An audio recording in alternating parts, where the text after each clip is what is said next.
how I'd love, love, love to dance with my father again. Today I had a really long conversation with my dad, which is very, very strange for those who know me. My dad and I have a very complex type of relationship, almost not a relationship at all. But on Friday of this past week, my sister's dad was murdered. And it kind of hit pretty hard because in our lives, my mom, like I said previously, she had all four of us, and she did a fantastic job with taking care of all four girls before the age of, giving birth to us before the age of 21.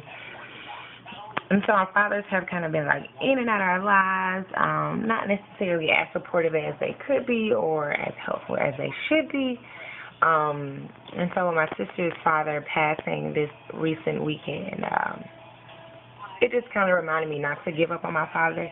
Of course, I have to let the idea go of me being his little girl or daddy's little girl or whatever people say, because I've always wanted to be daddy's little girl. But I'm now starting to learn that I'm okay without. I'm working on developing a different type of relationship with my dad versus daddy's little girl, because it may never happen.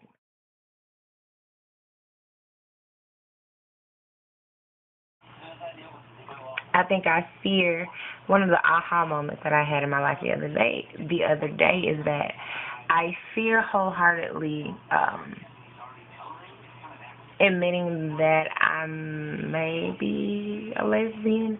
I love men and I love women, don't get me wrong, but there's a complete different attraction, there's a complete different emotion, there's a complete, it's something that I can't even really describe when it comes to women. And most people see it, most people pointed it out. I think Michelle pointed it out for me the first time sitting at El Tom talking about probably Rihanna or somebody. They're talking about an ex or somebody in my life. And she was just like, every time you talk about women, you always speak of it as this holy grail type thing, versus with men, it's always very, very dull, very minuscule. And I never really thought about it that way. But now, as I worked on myself, I think I've kind of had this aha moment to where I'm not quite able to, let's say, wholeheartedly admit that, let's say if I were to admit that I was a lesbian, that means I don't see myself at the end of this day marrying a man.